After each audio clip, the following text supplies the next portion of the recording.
आज के वीडियो में हम बात करेंगे क्लास 12th का बिजनेस स्टडीज और ये लेक्चर 5 रहेगा। इसमें हम डिस्कस करेंगे संगठन का वर्गीकरण। ठीक है, तो वर्गीकरण के तहत हम टॉपिक है जो मेरा वो है औपचारिक और अनौपचारिक। ठीक है, तो औपचारिक क्या है और अनौपचारिक क्या है, इसके बारे में हम विस्तार से डिस्कस करेंगे। लेकिन डिस्कस करने से पहले आप अपने दोस्तों के साथ में वीडियो को शेयर कीजिएगा और चैनल को सब्सक्राइब कर लीजिएगा। और हम इसमें पूरा बिजनेस स्टडीज का कोर्स हम अभी अपलोड कर देंगे। ठीक है, तो आप लोग वीडियो को देखिएगा और इसका जब आप नोट्स बनाना चाहते हैं तो नोट्स बना लीजिए, लेकिन आप नोट्स मत बनाइएगा क्योंकि हम पीडीएफ डाल देंगे। पीडीएफ को आप प्रिंट आउट कर लीजिएगा। आई बोला है कि वर्गीकरण के तहत में औपचारिक संगठन, तो जानेंगे हम कि औपचारिक संगठन क्या है। ठीक है, औपचारिक संगठन का तात्पर्य क्या होता है। बोला है ये संगठन स्पष्ट रूप से परिभाषित लक्ष्यों, संरचना और नियमों के साथ में स्थापित होती है। बोला औपचारिक जो होती है वह क्या होता है, स्पष्ट होती है। मान लीजिए कोई भी अगर बिजनेस में आप योजना बना रहे हैं, उस योजना को क्या होती है, औपचारिक होनी चाहिए, मतलब कि स्पष्ट रूप में होनी चाहिए। बोला है दूसरा पॉइंट में, इनमें अधिकार का श्रृंखला होती है जो यह निर्धारित करती है कि कौन निर्णय लेता है और कौन कार्य करता है। बोला है औपचारिक संगठनों के उदाहरण में सरकारी एजेंसियां, कंपनी, विद्यालय और सेना शामिल होती है। मतलब कि इन सभी के साथ में क्या होती है, जब भी योजना बनाई जाती है तो विस्तार से बनाई जाती है, एकदम स्पष्ट रूप से होती है ताकि लोग समझ सके, जो फर्म में जो काम कर रहे हैं एम्प्लॉय, उन सभी एम्प्लॉय के समय समझ में आना चाहिए कि हमको क्या काम करना है। ठीक है, क्या मेरे पास लाइबिलिटीज है वो पता होनी चाहिए। बोला है औपचारिक संगठन की विशेषता, तो औपचारिक संगठन आप लोग एकदम स्पष्ट होती है। ठीक है, औपचारिक संरचना, अब यहाँ पर बात होती है कि औपचारिक संगठन की विशेषता क्या है। अब विशेषता के बारे में हम जानेंगे, लेकिन विशेषता में से पहला जो टॉपिक है वो क्या है, अस्पष्ट लक्ष्य। ठीक है, अस्पष्ट लक्ष्य का तात्पर्य होता है कि औपचारिक संगठनों में स्पष्ट रूप से परिभाषित लक्ष्य होते हैं। बोला है परिभाषित लक्ष्य होते हैं जो संगठन के अस्तित्व के कारण वो दर्शाती है।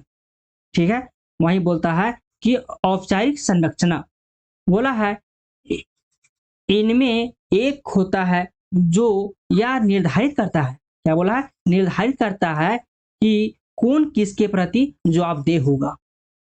बोला है कि लिखित नियम और नीति होनी चाहिए। मतलब किसके तात्पर्य होती है कि कोई भी योजना बना रहे हैं, उस योजना को आप लिखित रूप में आप कीजिए, या कोई नियम बना रहा है या कोई नीति है, उस नीति को आप लोग क्या कीजिए कि लिखित रूप में होनी चाहिए। जब लिखित रूप में होगी तो वो उसमें ध्यान ज्यादा से अग्रसर होती है। ठीक है, उसी अकॉर्डिंग से आप काम कीजिएगा तो आपका जो फर्म है या बिजनेस है वो सफलता की ओर अग्रसर होगी। बोला है कि संगठन के संरचना को नियंत्रित करने के लिए लिखित नियम और नीति होनी चाहिए। बोला है नियुक्ति कर्मचारी, मतलब कि नियुक्त करने का जो कर्मचारी का प्रोसीजर होना चाहिए, वो बोला गया है कि कर्मचारियों को औपचारिक प्रक्रिया, मतलब कि औपचारिक प्रक्रिया होनी चाहिए।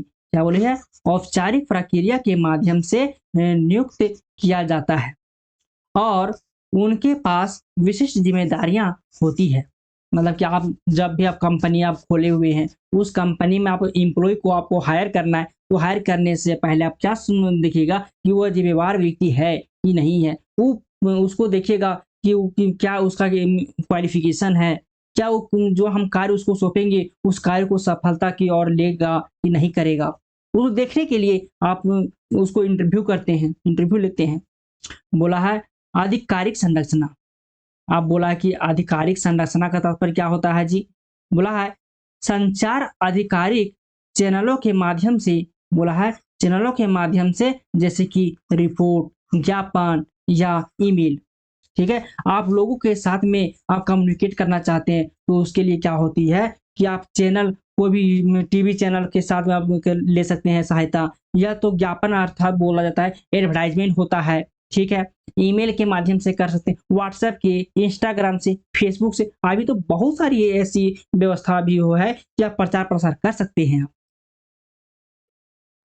बोला है अनौपचारिक संगठन। देखिए, औपचारिक संगठन में क्या था कि पूरा अस्पष्ट रूप से होती थी, और वही उसी का उल्टा कर दीजिएगा अनौपचारिक संगठन में कि इसमें अस्पष्ट होती है। तो बोला है कि ये संगठन लिखित नियम और सामाजिक मानदंडों द्वारा संचालित होती है। इसमें कोई तरह से लिखित नियम नहीं होती है, जो मन किया उस काम को हुआ और नहीं मन किया तो नहीं हुआ, ऐसा होता अनौपचारिक संगठन में। लेकिन औपचारिक संगठन होता है व्यवसाय के विकास के लिए बहुत आवश्यकता होती है। बोलता है कि इनमें स्पष्ट अधिकार की श्रृंखला नहीं होती है।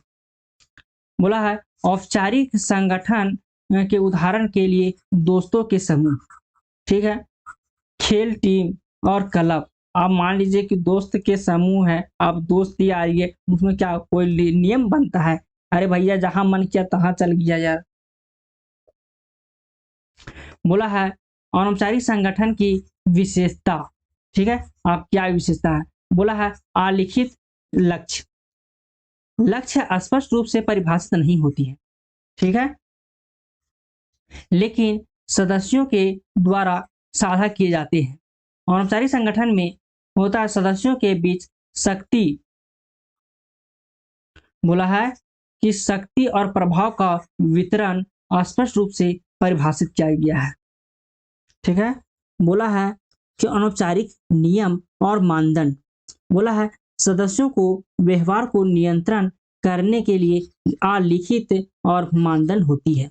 वही बोला है कि स्वयंसेवी सदस्य सदस्य अपनी मर्जी से शामिल होते हैं और उन्हें कोई औपचारिक मुआवजा नहीं मिलती है। बोला है अनौपचारिक नियम और मानदंड।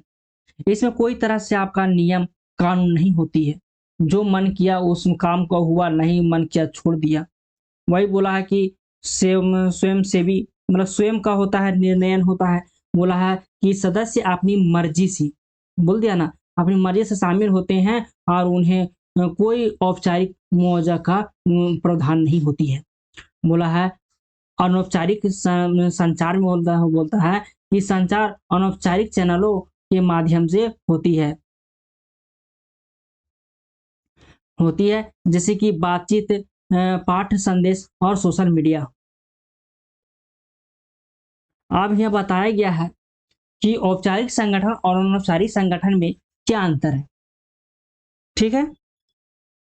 तो बोला है, ये रुकिए हम इसको पेन को व्हाइट कर लेते हैं। विशेषता में बोला है कि औपचारिक संगठन और अनौपचारिक संगठन, ठीक है,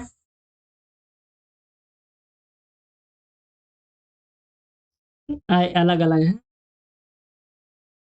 बोला लक्ष्य।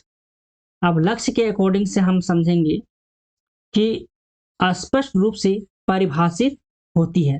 मतलब कि जो लक्ष्य जो निर्धारण होता है और औपचारिक संगठन में अस्पष्ट होती है, ठीक है, एकदम साक्षात दिखना चाहिए कि हमको क्या काम करना है। और वहीं अनौपचारिक संगठन में क्या होता है कि अलिखित होती है, इसमें कोई तरह से आपका लिखा हुआ दस्तावेज नहीं मिलेगा। बोला है संरचना पदानुक्रमिक, मतलब कि एक सीढ़ी से दूसरे सीढ़ी से तीसरी सीढ़ी होती है, लेकिन अनौपचारिक में ऐसा नहीं होती है। बोली है बोलता है कि नियम और नीति क्या होता है कि इसमें लिखित रूप में होती है, वहीं अनौपचारिक संगठन में क्या होती है कि इसमें लिखित नहीं होती है। आप सदस्य की बात कर दे तो इसमें नियुक्त करने का एक क्या होता है कि प्रोसीजर होता है, उस प्रोसीजर को आप पालन कीजिएगा तभी आप ज्वाइन कर सकते हैं। लेकिन अनौपचारिक संगठन में ऐसा नहीं होता है, जैसे मन किया तो आप ज्वाइन कीजिए, नहीं मन किया छोड़ दीजिए। बोला है कि संचार, बोला है आधिकारिक होती है, इसमें अनौपचारिक होती है। इसके बाद में लेक्चर 6 है, लेकिन इसके पहले आप वीडियो को शेयर कीजिएगा, ठीक है, वीडियो को शेयर कीजिए और दूसरे के साथ में जितना हो सके सब्सक्राइब करवाइए चैनल को, ठीक है। और हम पूरा क्लास 12 का कॉमर्स कॉमर्स का ऑल सब्जेक्ट थ्योरी जो पोर्शन है हम कंप्लीट करवा देंगे। ठीक है, तो वीडियो को शेयर कीजिए अपने दोस्तों के साथ में, और ज़्यादा से ज़्यादा हो सके तो जूम ऐप पर जो हम क्लास ले रहे हैं उस क्लास में ज्वाइन कीजिए। ठीक है, और इसका समय है 7 बजे शाम में। ठीक है, तो वीडियो को आप शेयर कीजिएगा। ठीक है, आप मिलते हैं नेक्स्ट वीडियो में।